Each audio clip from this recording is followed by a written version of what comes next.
Hey, today's show brings us to Deer Valley. We've been here before, thanks to Ed Shields, but today I've been invited to something I think is very, very special. It's special to me. It's an invitation to the Purple Heart Tour.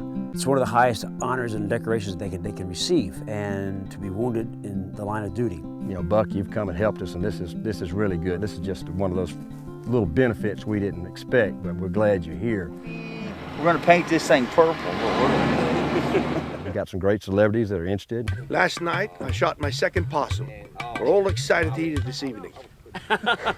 They've come out to help us and be a part of this. And After my time in the service, I got out with the College, University of Maryland, and then that kind of segued me into the acting world. Let me ask you this. If anyone shoots a larger bull, I intend to pose by it. Do you understand what I'm saying? Bobby Miranda. Bobby Miranda is, he's an anomaly. He's like a breath of fresh air for people that come from Hollywood. I know a lot of closet hunters. I know a lot of closet shooters, and guys who feel they can't say anything about it because they feel they're going to get, blackballed. Or you know what? Bobby doesn't care. Spit some beech nut in his eye, and then I'm going to shoot him. And I really appreciate his patriotism for being part of this Purple Heart hunt. This is an honor to be here. I would have crawled to get here. And I'm going to introduce you to some people that I hold in high regard, and all of us should hold in high regard. These are people from our military. They thought I was gone.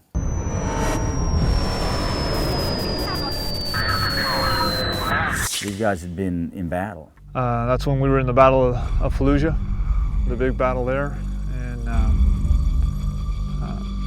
that's where I was wounded. It's good to be home. It really is. They've shared a story that unless you've been in combat, you really can't understand. But after spending 3 nights with them, it makes me want to re-enlist and join up. This is really helpful in my recovery because, it brings me out. It's as much training for them as anything, to get them back out into the country, to recover, restore their self-confidence, get their skills back, make them feel better about themselves, and also to expose them in environments and cultures and rural areas they've never been in, and do things they've never done before. And I've never been hunting before, and I always wanted to. I never had a chance. I'm going to share that with you right now. Don't go away.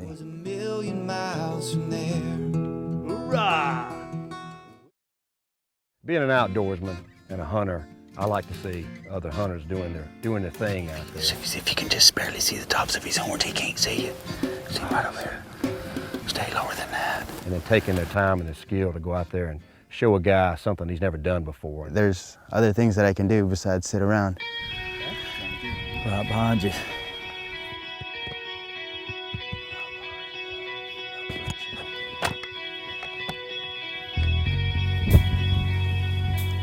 Matter of fact, it's in a bad position.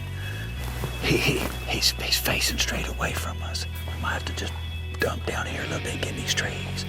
And then what we'll do is just stay down here and then ease back up. Maybe to keep everything just a little bit quiet, maybe just me and I will go.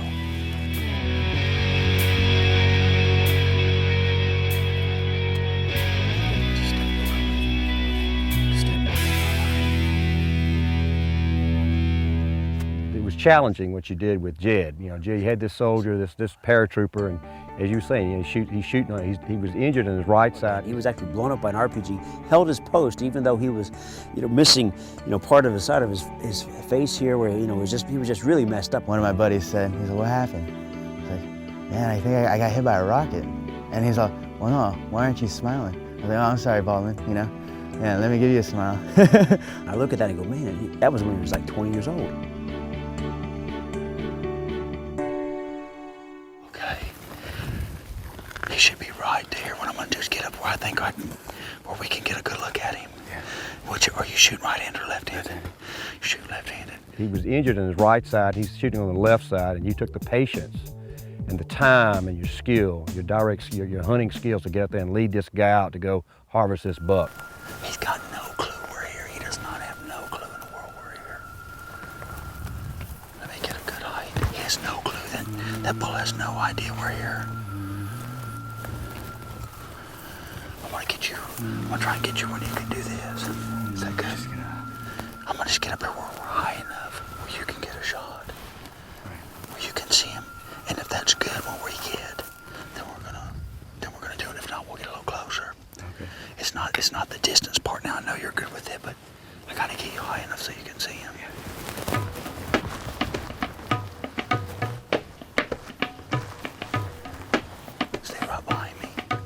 I watched from the sidelines. I had my binoculars watching you guys and watching him set up, watching you guys there, and watching him take the shot. And Okay, you need to, right in the shoulder, right in the shoulder. Shoot again, it's okay.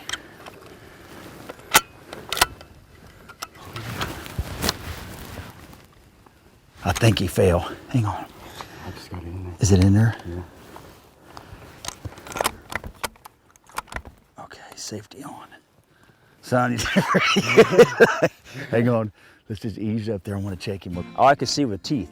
I saw your teeth. I saw his teeth over there on the other side of this hill there, and it was just amazing and feeling that inside to be part of that and to experience that. This is well worth everything that people are giving it, because an experience like this, I've never had it, and just being out here, it's great, you know, I love it. How about everybody put it there? Woo!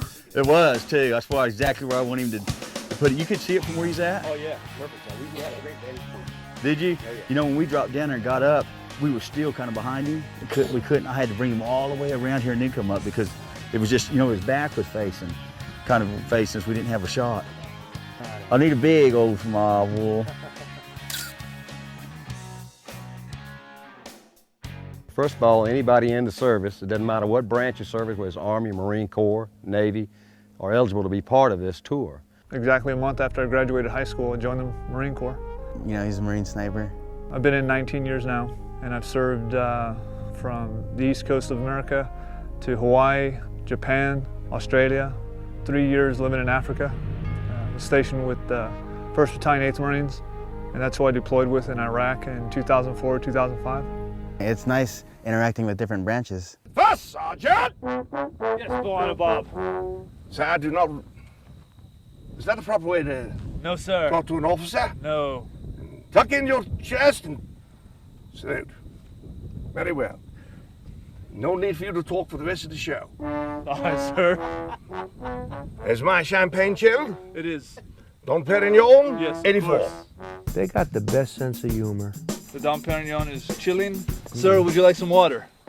Are you parched? Oh, yeah. They're the best of friends. You exchange stories, and you know, Myself, I don't walk too well anymore. He still had men out there. He said I couldn't just stop and attend myself. He goes, I had to reach my multipliers out to pull these pieces of shrapnel out of my leg so I could continue on, and then put my multipliers back and continue on with the mission to make sure my men were safe. Ultimately, had 4 surgeries since then, since 2005. It's taxing on me, and I'm gonna feel it. But you know what? This is how I grew up. I want to get back out there. And there's a lot of Marines and soldiers, sailors, and airmen that are out there, and we get injured, and we kind of hold ourselves back. That's 300 yards, and you see the grass. There's only Right. grass. Okay. past it. Gotcha. That's 300, 480.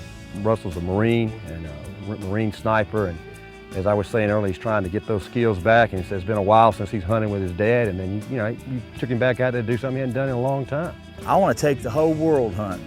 Colorado bucks. His assistance was fantastic. I mean, I tell you what, here he is, this is his show, and then he becomes the guide for these guys, which I think just speaks for first of all, his character and his patriotism, and I tell you what, he's one hell of an American.